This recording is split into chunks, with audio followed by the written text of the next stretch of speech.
Alva Tourism Committee order at 5:33. And first item on the agenda will be the discussion action of the minutes from June 21st, 2017.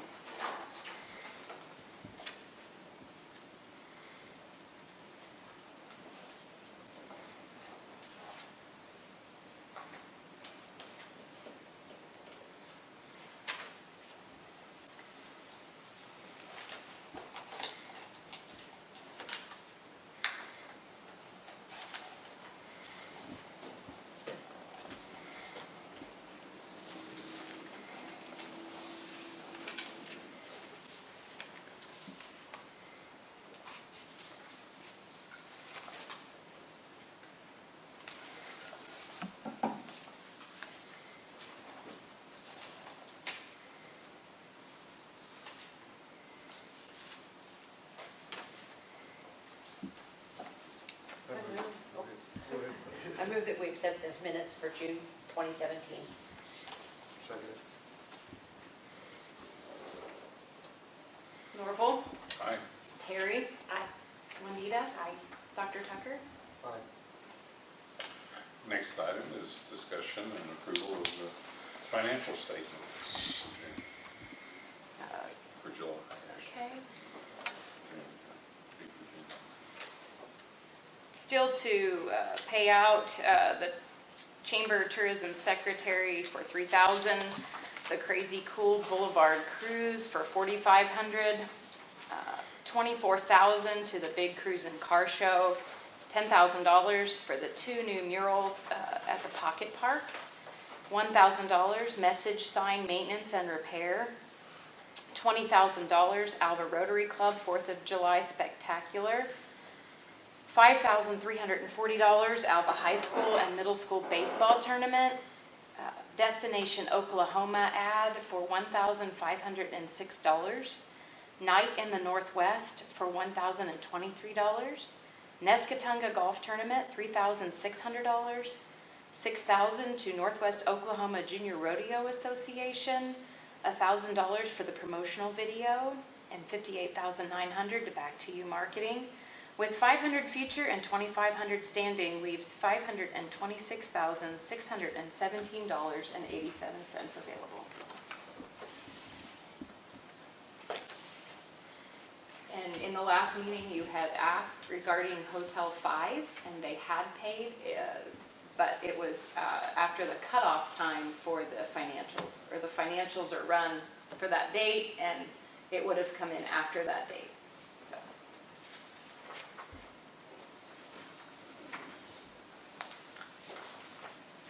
We have not paid this message sign maintenance thing, have we? Not that I'm aware of it. I have not I don't seen. see that it's been fixed, that's why I was wondering. No. Yeah, I know that they got the piece in for it and plugged it in, and that didn't fix it. And so now they're telling them they need another piece. Okay, I have not seen a receipt come through, so.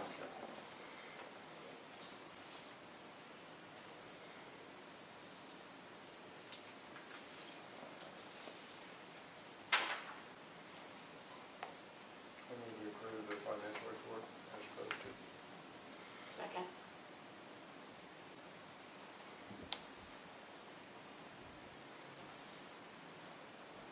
Juanita, Aye. Norval, Aye.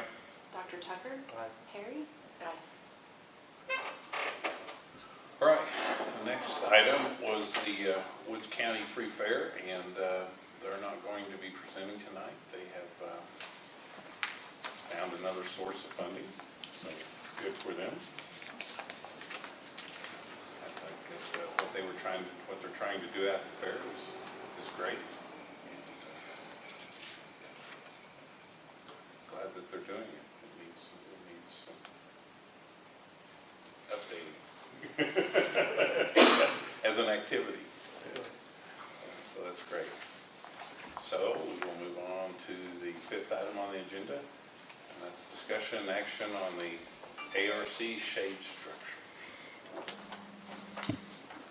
Not to exceed $110,711. Well, I want to thank all y'all for serving and doing what y'all do. I don't make it up to this meeting very often because of conflicting meetings, but everything that you do is appreciated. I am here tonight to ask you to help with some funding for shade structures at the Alva Recreational Center. These shade structures will go around both of the pods. Be shade structures for all of the spectator seating. When we looked at this project last year, we've been looking at this project for a little over a year now. We thought we had some good quotes to build our budget upon, and we had budgeted about $175,000 for this project. But because of the Oklahoma purchasing laws, we had to go out for bid because it's over $50,000. It is public construction. And when we got our bids back in, there were only 2 bidders. We'd had several that had contacted us about it. I was hopeful that we were going to get 4 or 5 bids to choose from, but we only were able to get 2. The low bid on that is $100,000 more than what we had budgeted. $110,000 more than what we had budgeted. The purchase price for all the shade structures is going to be $285,982. So I recommended to the board, the ARC board, that instead of trying to cut down on our project, or to try to go out and rebid the project and delays it, which would delay it another month or 2, to go ahead and start seeking other funding for the balance of what we need. Kind of wanted to give you a rundown of what I've put together as far as what I think the economic impact for a tournament is. I'll start by saying we believe that one of the things that is keeping the rec park, myself and staff believe that one of the things that keeps us from having more tournaments are the shade structures. There are currently several opportunities for more tournaments. We have approximately, in the region, we have approximately 70 teams that currently travel to the eastern part of the state for regional and state tournaments.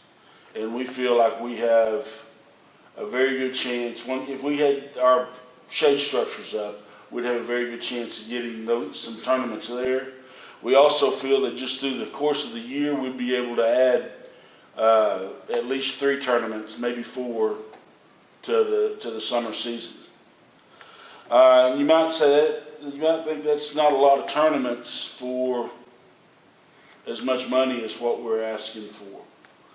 I kind of want to run through what it is. Each one of the teams have about 12 people per team. We figure that each team will bring at least another 18 people with them as spectators. So you've got 12 people for the team, 18 people as spectators. That's roughly 30 people. I've built the numbers that I'll give you off of 38 teams. Each tournament will bring in anywhere from 30 to 50 teams over a 2.5 day weekend. So we're looking at somewhere in the neighborhood of about 1,140 people in town for a tournament. Just kind of guessing at some numbers, I figure about 10% of those people are going to travel back and forth, pack their lunch, something, not going to have a whole lot of impact on the city of Alva. That's going to leave about 90%. And just splitting that in half. Some of them will travel back and forth. Some of them will stay overnight. Assuming that the ones that just come in for and travel back and forth, using just a couple of meals a day, they're here for maybe one, maybe 2 meals, they're going to generate about $23,000, that group of people, in sales or something, food, gas, incidentals. The people that are traveling back and forth, I figure will probably bring in about $5,700 just kind of for incidentals. They'll stop and buy gas, they'll go get a Coke, they'll get some candy bars, something. Then I hope I'm conservative in the number that would stay overnight at about 513 people. And assuming 4 people to a room in a hotel, they're going to spend about $12,000. I assume they're going to spend about $12,000 in meals. They're going to probably eat 4, maybe 5 meals. At 4 people per room, probably spend about $15,000, estimated about $15,000 for motel rooms. And just because of a 2-day event and that number of people, about $17,000 for incidentals. A single tournament, I believe, has an economic impact of about $75,000 for the city of Alva. And we're looking at having at least 3 to 4 new tournaments a year. The city of Alva is, we aren't asking the tourism board for all of our structure, all of our costs. We do have some cost already into it, about $15,000 worth of cost already into it. And we've got $175,271 budgeted, or through either the end of the 15-16 year and the 17-18 year that we just began. And that would leave us asking for the balance to the tourism board of $110,711. I'd be happy to try to answer any questions that you may have. In the present tournaments that we have, how many teams are involved in those tournaments? They'll bring in, depending on the age group, there'll be about 38 to 40 teams in each tournament. Some teams are maybe a little bit less because of the age group that they're in. Then some tournaments will be a little bit less because of the age tournaments. The age breakdown of the tournament, and some will be more. The younger teams, the teams that will have the younger brackets will have more. We'll host about, we'll have 6 fields running. The older brackets, we actually move over and get on some of Northwestern's fields, I believe. So there'll be anywhere between 30 and 40, 45 teams. We have how many tournaments here now? 3? We have 3 or 4, yeah. We plan 3 or 4 tournaments. How long has the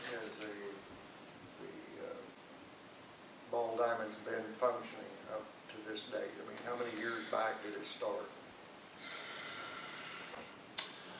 I don't know that I can give you a good answer on that.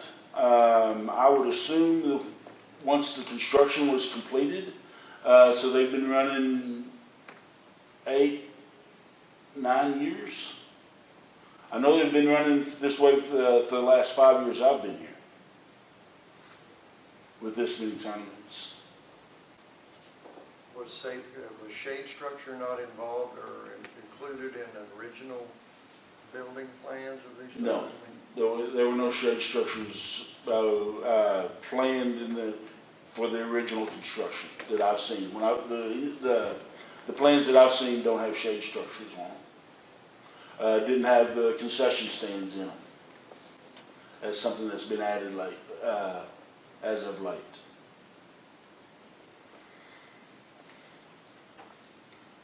I will say, as a 12-year baseball parent, that have been we've been going there since the rec park opened. Both of my children grown up there, and shade is really, really nice, but it has never been a factor on where we play ball, ever. We have, as a traveling baseball parent, we have a tent. We packed a Suburban full of ice chests and a small tent for him when he was little, and then a big shade tent, and the other parents did as well. We always appreciated it when we would go to the parks that had shade. But the things that made us go to a tournament were whatever kind of prize they were going to get. They were going to get a ring or a cool bag or, something in addition to just a trophy. It was never shade. Like I said, we always appreciated it, and it was nice, and we noticed it when we would go, like, I'm trying to think of maybe Harper. We went, when we started going there, they didn't have it, and then one year they had it. And it was like, oh my gosh, this was wonderful. But it never affected Where you went? where we went. There's places in Oklahoma City that we would go to that had no shade, and you would walk for a mile to get to some of the, maybe probably a half a mile, to get to some of the ball lanes. And, you just lug your tent, or you get it on, you get a little wagon, collapsible wagon. But, I'm a professional baseball parent. And what we're trying to do here is make our park one of these it's a great nicer thing. parks, and it is a jewel for us right now. It is, but I think that I would go out and try to get some more bids first, because there's got to be, $100,000 is an awful lot of money, to double the price. I can't imagine, I would think I'm sure research was done that it should cost about this much, and we're going to budget for this much. And it did. We looked at several different types of shade structures, from cloth to the metal, what we're looking at putting up right now. The preference was metal. When we priced the cloth ones, they were $300,000 for one field. We had gotten some bids in, or some quotes in from construction companies that said that they could build metal ones cheaper. They indicated they could build metal ones cheaper. And then when we went out for bid, they didn't respond to the bid. At this point, the reason we're moving forward at this point, we want to have the shade structures up by May when our tournament rolls around next year. That's the goal. We go out for bids again now. We're delaying the project another 30 to 45 days. So what money does the rec park have on hand? The rec park has a comparable amount to what the tourism board has. Right now, the rec park has,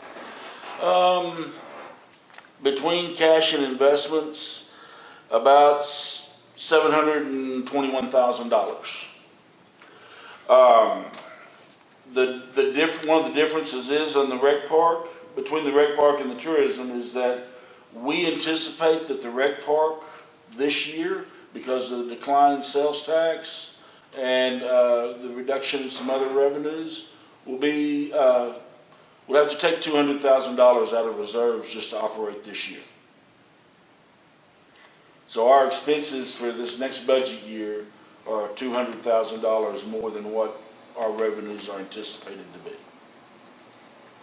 Right here, I noticed you've got 9 structures, and this amount includes 9 structures, right? Yes, that is correct, because the college field is actually, it's got the press, 7 of them are wraparounds, where it goes around the entire backstop at the field that the college uses, they've built a press box, and that has to be two separate structures. Have you all discussed maybe starting out with a lesser amount than the 9? Well, the original plan was just to do one plan, but we couldn't get that done before June 30. So at this point, we've got 8 of them, we got 4 of them one pod we were going to do with last year's money. One pod we were going to do with this year's money. And that's another reason it's $285,000 and not $100. But we would still have been short based on the estimates that we had, or some of the estimates that we had for the metal buildings. I was just thinking in regards to, I know we've all had a chance to kind of look through this, and I guess that was one of my main thoughts, was a possibility of doing part of the job. Having some of the structures and then just kind of work into more along the way.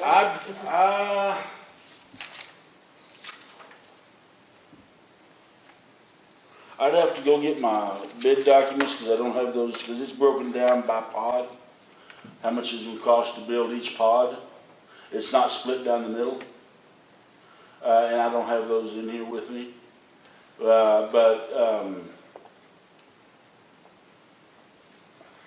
We were trying, the goal was to get both shade structures around both pods by the May tournaments. Basically, what you're asking for is without our annual budget now, based on our taking, you would wipe us out for a whole year. Well, I understand how much I've asked you for, yes, sir. Yeah. And I understand what your budget is, yes, sir. So that makes it really kind of a challenge to look at for me. Yeah. But I also know that the board's funded things similar to this in the past. Do what now? I know the board's funded things similar to this in the past. And we funded like the golf course on their swimming pool. They asked for whatever it was, we gave them 10,000. Yeah, and I know the board funded $150,000 for the conference center up at the museum. At the work? At the museum. Yeah. Yeah. But that is something that can be used year-round. And they didn't have the money And either. utilize, pardon me? They didn't have the money either. Right. They didn't. Brings in a lot of that venue for weddings, and there's a lot of money to be made from that. These are used at, primarily during baseball and softball seasons. Personally, I think it ought to be a phase thing, kind of like Juanita says, that you get 2 or 3 of them built, somebody may step up and say, well, let's have a benefit or a drive or whatever to do the rest of them. And we've operated for however many years without them. Yeah. And I would wonder, one other question I had was how many of these kind of tournaments we're talking about that you should call them regional tournaments or whatever that you go to eastern Oklahoma for, but there's none in western Oklahoma? That's my understanding. And so my understanding is everybody from the eastern part of the state goes to Tulsa for regional and state tournaments. From the eastern part of the state? From the western part of the state goes to Tulsa for And so you're for telling me tournaments. Woodward doesn't even attract these tournaments? To my knowledge, And Woodward they've does done not. shit. Woodward does not try to get these tournaments. They've got teams. They do not try to go out and solicit for these tournaments. These tournaments are solicited for the same way we would solicit for a conference to come into town. I find that amazing that Woodward wouldn't go out. Well, I think they had tournaments in Woodward this year. I saw them on Facebook. That's the information I've been given. I don't know. I'm not. Yeah, But I personally, I think I saw that, and then I know that also when my kids played, some of the places that we went for regionals or state or whatever were not near as nice as what we have here. They would have 1 or 2 fields, and they would need to be mowed, and it was politics. And when you got your bids in, if you got in there first, sometimes, or maybe you had to wait your turn. But it was a lot of politics too. But it's my kid hadn't played Little League for, 3 or 4 years, and things change, and I understand that as well. So, but I like the idea of doing it in phases. I think that as a board, our revenues are down as well. I understand that. Quite a lot. I bet they're half. They're way under half. Okay. I'm probably one of the people that know the best of Yeah. this board's finances we're all are and feeling- every other board We're all that we feeling got. the pinch. I mean, I know. I understand why, I understand. I know that. so. And we want to support it, but I Yeah. think phasing's a deal, and I think we treat you just like we did the golf course. We put in 10,000 and, get that much done.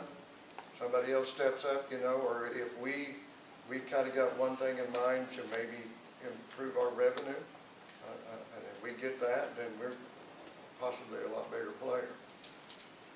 But we're looking, we kind of hold reserve for the arena thing. It's, that's. I know all about it. I know about the area. Yeah, so that's, like I say, it's a big chunk. I So I understand. knew that we'll give $10,000 to endorse it and be for it. Do you have a motion to give $10,000 to the Red Park towards our shade structures? I move that we give $10,000 toward the toward, You second it? or a second, I'm sorry, a second. Have a second?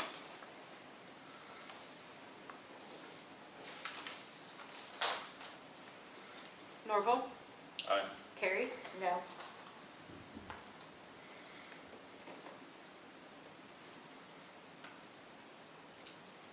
Juanita, Aye. Dr. Tucker. Thank you for your consideration. Thank you. Thank you. Next item is discussion and action on the 13th Annual Fire Department Mudslinger Shootout.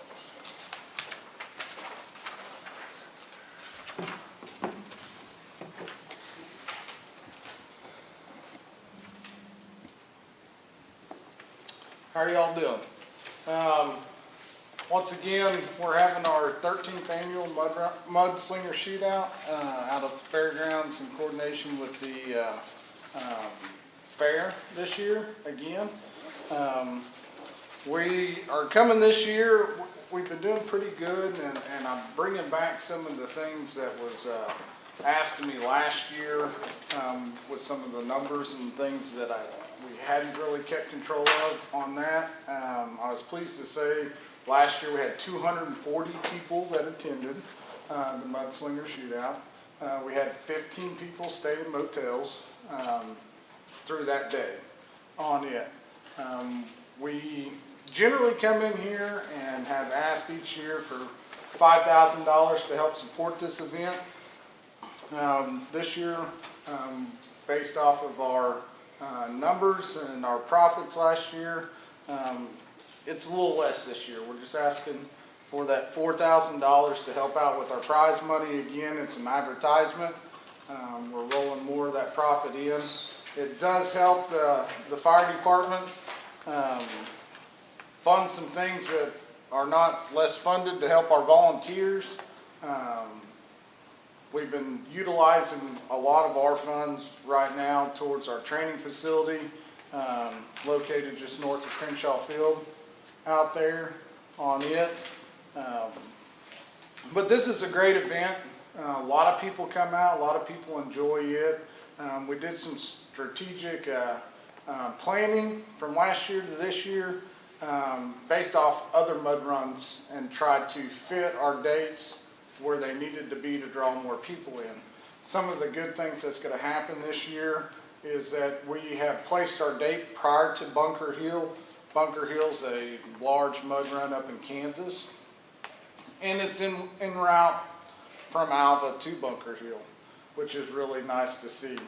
Last year Bunker Hill was at the same time as we were, and now we're prior to it, so we'll be that route prior to Bunker Hill, but on the way. So we look to see a lot more trucks show up this year, based off speaking with the Mud Run Association. Some of the things that the association's done to help us is they've added insurance within our contract. We used to always have to go out and bid for insurance for the event on it, but they're actually carrying the insurance for their events this year. So that helped us out quite a bit on it. Used to always have to put in for audio and visual. That was some of their requirements that they had to have out there on it. And this year they were able to bring their own. So it kind of lessened some of the things that we had requirements on, so we could maintain and advertise a lot more. This association is primarily out of eastern Oklahoma, and so we're advertising in eastern Oklahoma as long with northwest Oklahoma, the radio stations, newspapers, things like that. We send flyers to them, they hang them out for us over in eastern Oklahoma. They put us out on their website and their Facebook pages. And like I said, they expect us to have a larger group this year because we are prior to that bigger one up in Kansas, up in it. So we're asking, like I said, for to help support us once again with the prize money and advertisement, but we're rolling some of our profits back in and lessening that value that we've asked for over the past. So you're asking for 4,000? Yes, sir. Instead of the 5? Yes, Instead sir. of 5 on the proposal? Yeah. So, And I'm reading the financials here, and I wanted to make that correction on that it is 4,000 and not 5,000 on that.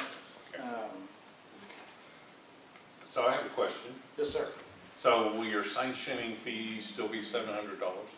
It's $700. It used to be $100, but they rolled that insurance in there. Insurance used to be somewhere like $658 for a one-day $1 million liability insurance policy that covered the event out there. They rolled that in, plus the audio and visual, and that used to be $500 that we used to have to pay to get somebody out there to run our audio and our visual for the run that day. So that we'd have music and the announcers could announce times and races and events out there. But like I said, this is a good funding measure for our volunteer firefighters, and they're utilizing their money well, like I said, into their training, which ultimately supports and protects the city of Alva and the citizens of Alva. You know, we got eager guys right now that are eager to train. We got a lot of things happening out there at our training facility that's going to benefit you guys down the road once it's completed and built. So, like I said, there's going to be a lot of good things happening, and I think they're being pretty smart with what they're doing, real supportive, and, you know, it's going to benefit tourism. We're gonna have a lot of firefighters come to northwest Oklahoma to start training up here. So, as a guy who sees the bills come in and writes the checks on, or signs off on them so Joe Don can write the checks. Yes, sir. This board likes to see bills on advertisement and stuff. Yes, sir. And so, based on your budget and stuff, since we're changing around, I would like to ask you if it would be all right if the budget went 3,000 for your 3,000 advertising budget, your sanctioning fee, and your portable restrooms, which adds up to $4,000. Mm-hmm. It's easier to sign off on Easier to sign off on, yes. than prize money, probably. Okay. Do you see a problem with that? No, I don't see a problem with that.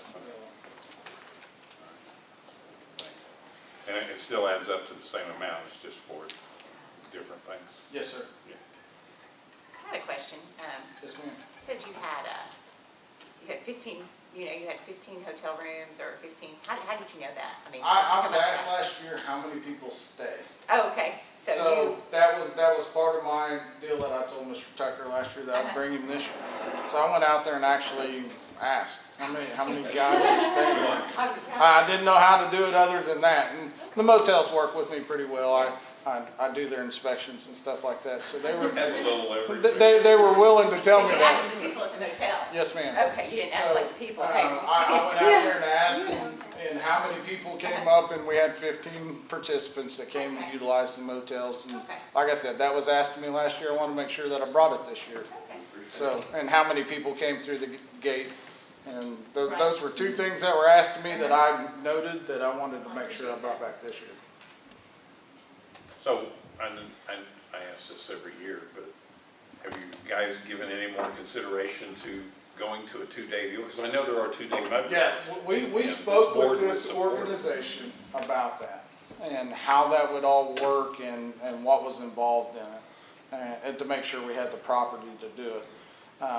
They have 2 different types of pits that you're able to build and dig. The city public works department and street department is the ones that maintains and builds the pits for us based off their specs. Once you kind of get down into it, there's a consistency of mud and water that they have to have. We do have the room. They just don't know if they can get the trucks here. There's 2 different types of trucks that are built.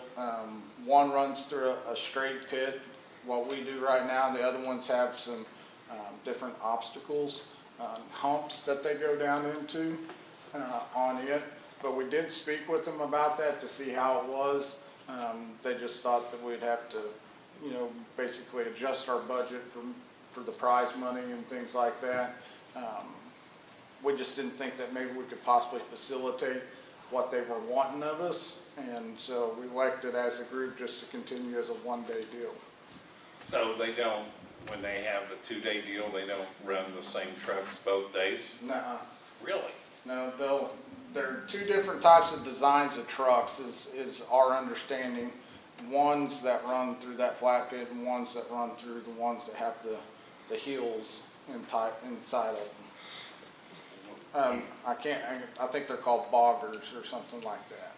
When I was racing, we loved it when we would go to a 2-day meet, a Right. 2-day race where we could race one day and the next day have another race the next day because we didn't have to pull and all that back. So I just figured Yeah, that trucks would that do was- the same thing. That was our understanding of their types and designs of trucks. And then one's called a bogger, and then the other ones are made more for speed. If you guys have ever seen or attended these meets, within the first few heats and classes, are some pretty scary vehicles that go through there really quick.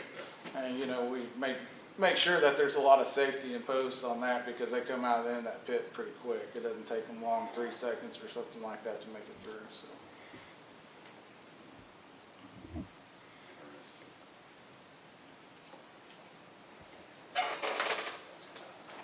I move that we approve $4,000 for the mud run, $3,000 for advertising, and then $700 for sanction, insurance fees, and $300 for the restrooms. That's it, 4,000, right? Yes.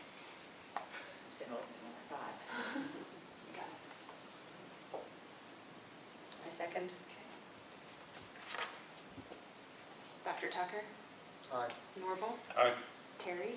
Aye. Juanita? Aye. Thank you guys very much. Appreciate your support. All right, next item is discussion action on Alva's Impossible Obstacle Course and Fitness Festival, not to exceed $6,620. Hello, first I'd like to introduce myself. My name is Curtis Robinson. I don't think I've met most of you before. My wife works at Northwest Family Services here in town. She lived here for some time. I moved in from Cherokee after we got married at the beginning of the year. And I'm a personal trainer and a nutrition specialist. So I try to whip people into shape for a living. And do a lot of one-on-one training, group training, things like that. I'd like to host a obstacle course race and fitness festival annually at Hatfield Park. I've lived coast to coast and I've had the benefit of enjoying a lot of city parks, county parks and state parks. I'm a big parks guy, an outdoor guy. I like Hatfield Park. I like the trail that runs through the park. It doesn't look like it's very widely used, but I stumbled upon it one day, and I've been using it ever since. I train clients out there, and I'm real big on trying to combat Oklahoma's obesity problem and preventable disease problem from a lack of education in nutrition and exercise.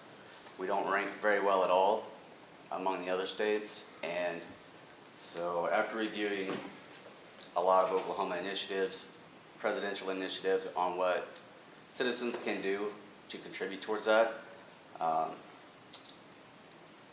became a personal trainer because I liked helping people with their health problems, but I think on a community basis, runs and races have always been a good way to engage the community, and obstacle course racing is the fastest growing sport in America right now, and cities have been employing them because unlike 5Ks and glow runs and things like that, you can't expect to see one of these races in every city on any weekend of the month. They're rare, and so what's happening is people are traveling 4, 5, up to 10 hours, up to 4 states away for some of the bigger obstacle course races to attend these things. I'm not proposing a extreme obstacle course race like some of the Spartan races or Tough Mudder, some of the more popular national brands.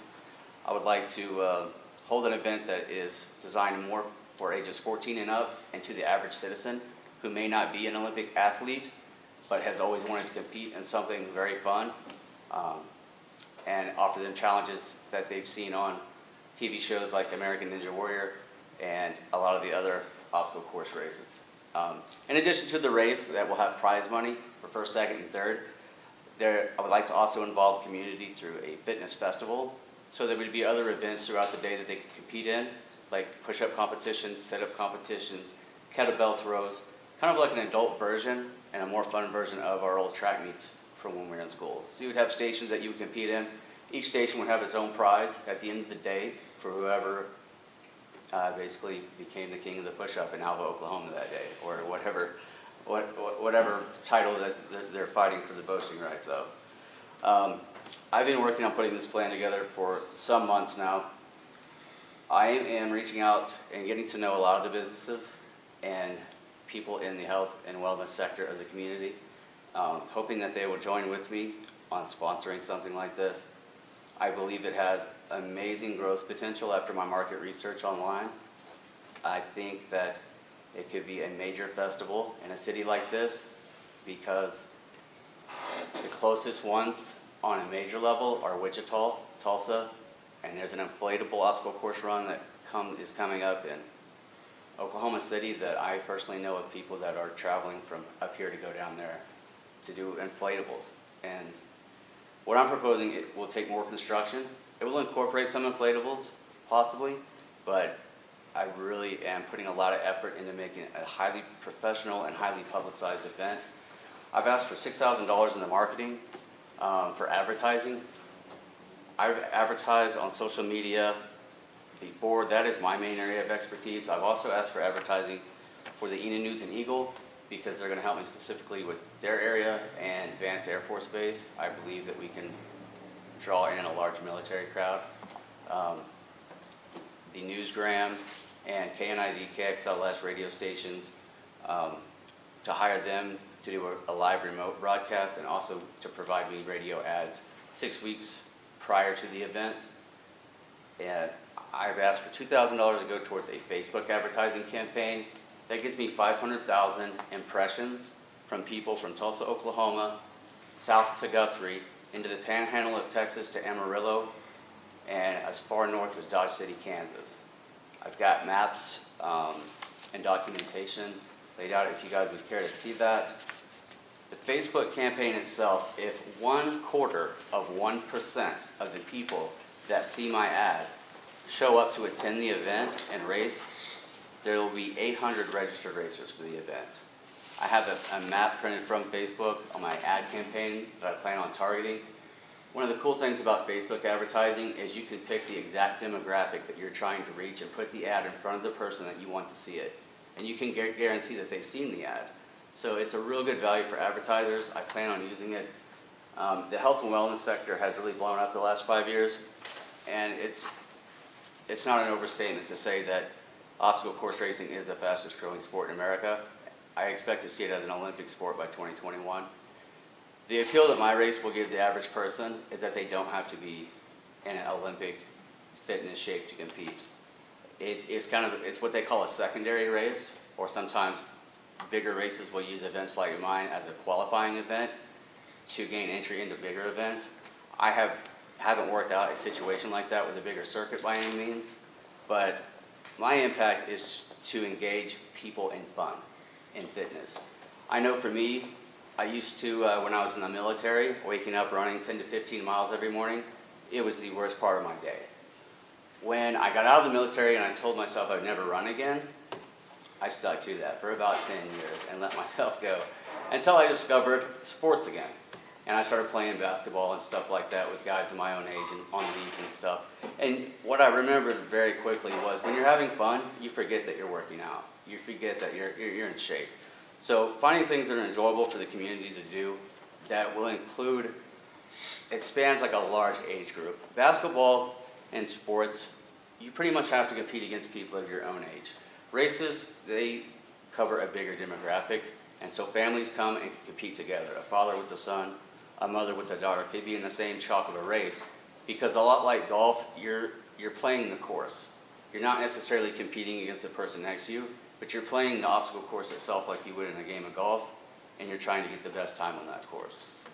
I've been talking to a little bit with Neil Patel from Holiday Inn Express, and I've been talking with SBI on my website development. I've already purchased AlvaRace.com, and what we're trying to do is implement a system to where they can book hotels directly on the website as they register to race on the website.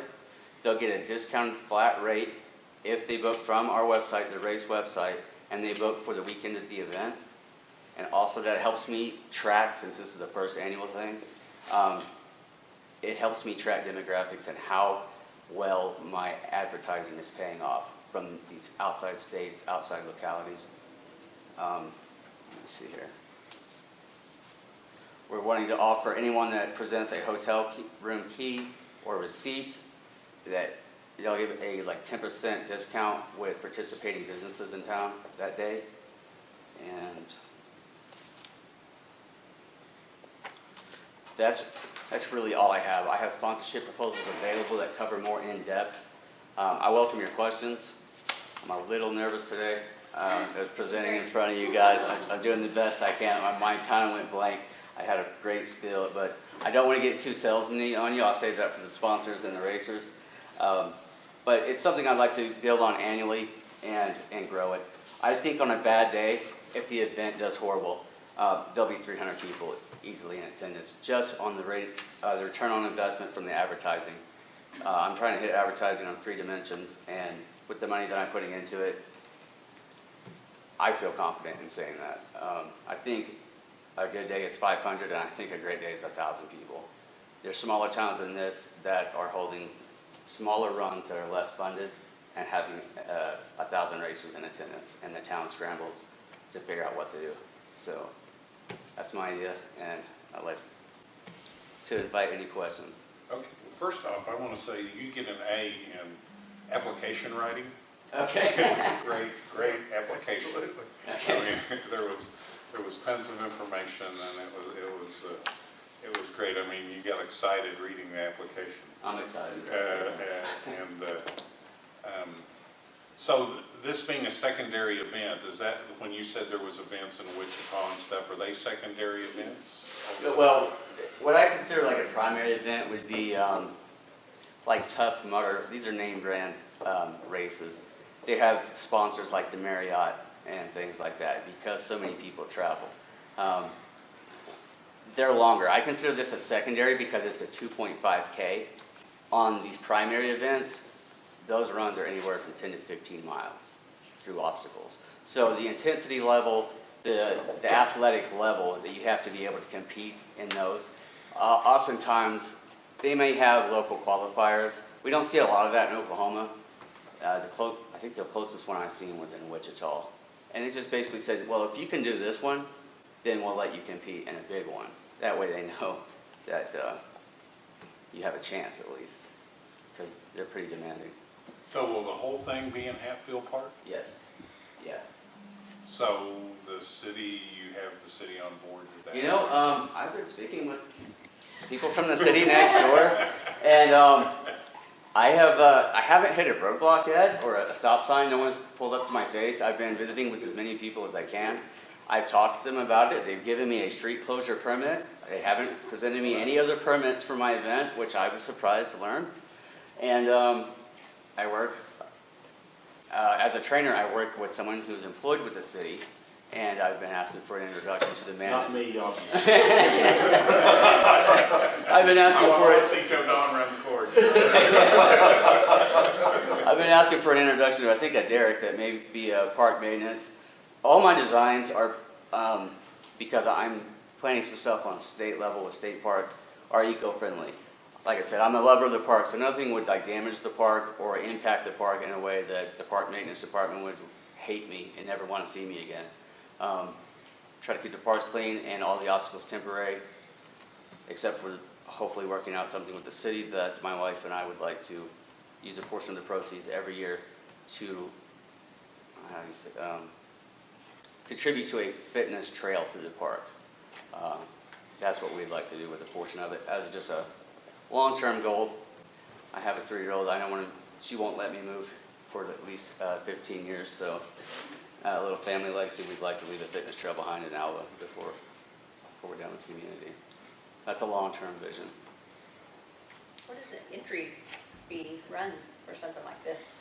Honestly, entry fees on something like this run $100 to $300, depending on the size of the race. This is a 2.5K, and because I'm wanting people to attend, and not only attend the race, but also to get a hotel and some food while they're in town, we're starting the entry at $55 for like early bird registers, and then as we get closer to the event, it'll bump up to 65, and then the week of will be 75 to handle the paperwork with late entries. Yeah, you've seen other small towns put this on, just do the same thing you're saying? Yeah. For instance, For instance, somewhere in Wisconsin, I have to pull up the info and print out the market research I was doing. I don't have a for instance here in Oklahoma. There is like the inflatable race going on in Edmond, I believe, that's coming up in October, November. And they don't really have a lot of overhead. They just go out and air up some inflatables that people run through. It's not really challenging, but I don't even want to guess their numbers. I'm sure they're going to pull 500 or 600 easy just to run through some basically balloons. And obstacle course races, I know a lot of people that attend them, and you have to, every obstacle course race that I've ever been to, or the committed racers that I know, they've never been to a race where there wasn't 10 races divided in groups of 50 they had to break down. So not so many people are running at once. So there are 500 people event, just typically. So how do your prizes work as far as? Well, with the prizes, the race would be its own event. Where we're thinking that all the other events, the push-up competition, those things like that, would be their own prizes. And hopefully we'll have sponsors by then that are willing to contribute to the prizes. Because as of right now, I'm just having to reach into my pocket to put stuff on paper and how I think it would go. So I'm kind of being a little conservative, but we're looking at 500 first for the fastest time on the course, which we're doing that so people stay longer in town. We don't want to pay the fastest person in their chalk. We'd like them to enjoy the rest of the festival. So that gets them to stay, meet the sponsors that are on site in the park, go around the different stations, the different tents, and just engage. At the end of the day, we'll do an award ceremony. Fastest 500, we're thinking second place 250, third place 100 for the obstacle course. And each other event a $50 prize if you take first. So if you are the push-up king of Alva, then you won $50 and maybe a little trophy to say, I can do more push-ups than anyone else in Alva in 2 minutes. So. With the expenses for this event at $29,283, okay, you already have support are there other people who have already funded for this amount? I do not. I don't have anyone that's committed to support. We're about 8 or 9 weeks from the tentative date that I'd like to hold the event, which is September 23rd. What is that amount, if you're not able to come up with that? Well, then, what I am doing is sitting down and basically identifying the crucial elements of this plan for it to come together first year. There may be a lot of the bells and whistles I may not be able to pull off due to budget restraints, like, for instance, the live video feed from operating from drone photography. I think that's an amazing element that will bring in a lot of people. For instance, I mean, if you live in Amarillo, Texas, and you'd like to come race, being able to, while you're running the race, for your grandma to watch you live on the internet while you're racing, I think is an amazing feature. I think but it may not be feasible year one. They charged me $2,000 to come in and do that, and I think it's a reasonable rate for the service they're providing. Those videos like that, they get shared, if they go viral on social media, things like that, the exposure for the annual event, there's no telling how well it could grow. But yeah, my wife and I are sitting down and we're trying to identify what we have to have at a minimum to operate. For instance, the construction, the lumber itself, and getting it put together for the obstacles so they have the obstacles to run. We're estimating about an average of $350 cost per obstacle with a minimum of 12 obstacles, I believe is what we're shooting for at a minimum. Over 1.5 miles, that will give them a good, steady, engaging, challenging course. We're also going to need porta potties. The pricing I've got for those is out of Kimcan. I think they were out of Enid or something. It's come to my attention that a lot of the stuff that I priced out may be available to me locally, either through in-kind donations or at just a cheaper rate.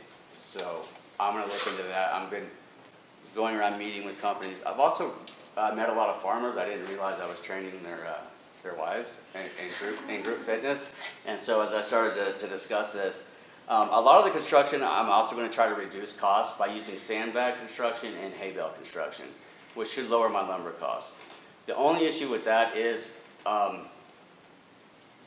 sandbags, I could probably keep those once they're emptied out. You know, I gotta find the dirt, I've gotta move it, they're heavy, but they make great anchors and counterweights for constructional purposes.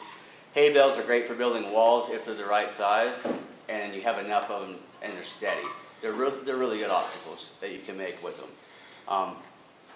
Nobody wants to load and unload them, so when you're talking about ordering 100, 200 hay bales to build a wall or 3 walls in a row to jump over, not even my teenage boys are excited about the fact that we're going to be hauling bales of hay even in September. And so they want me to, you know.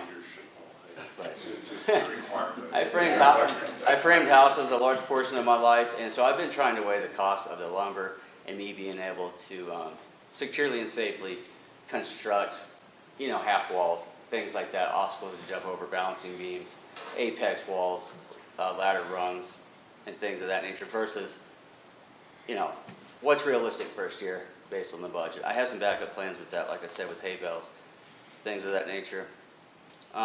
Also, the event website. You know, websites that are functional and do what I want them to do generally run, I've had estimates all the way up to $3,500. I think you can get done cheaper than that. The functionality is the most important part.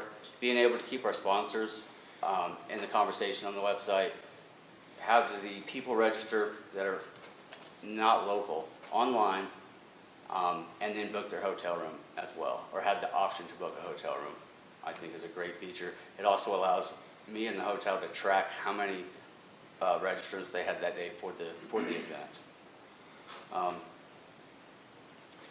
I have some backup money to answer your question, and if I've already talked to Bank Central, and I let them know that, hey, sometimes things don't go as planned, and if I don't quite meet my sponsorship goals for the first year to pull this event off, once I've got my foot out there, I'm going to hit this point of no return, especially once the ads roll. So if the money's not coming in quick enough to pay for the things I need from the registrations, we may have to talk about, and maybe you pad my account and we put something on paper so I can get this done and get you paid back. It's a risk.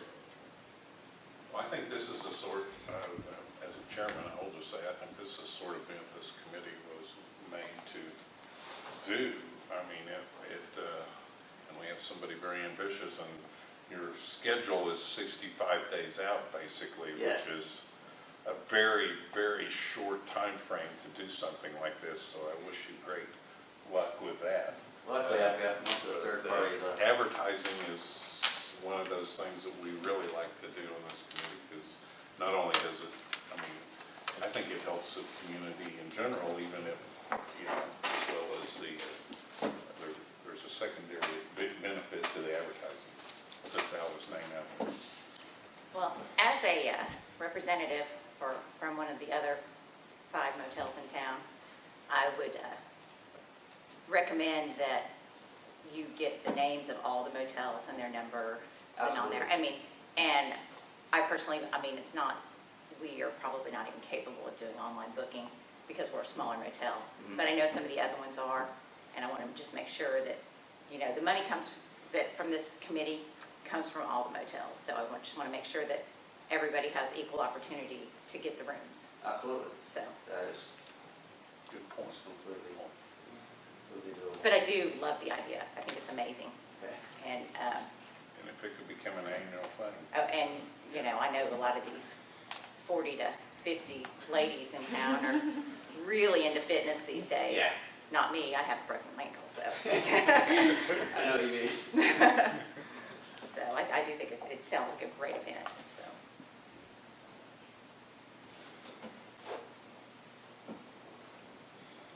I would entertain a motion.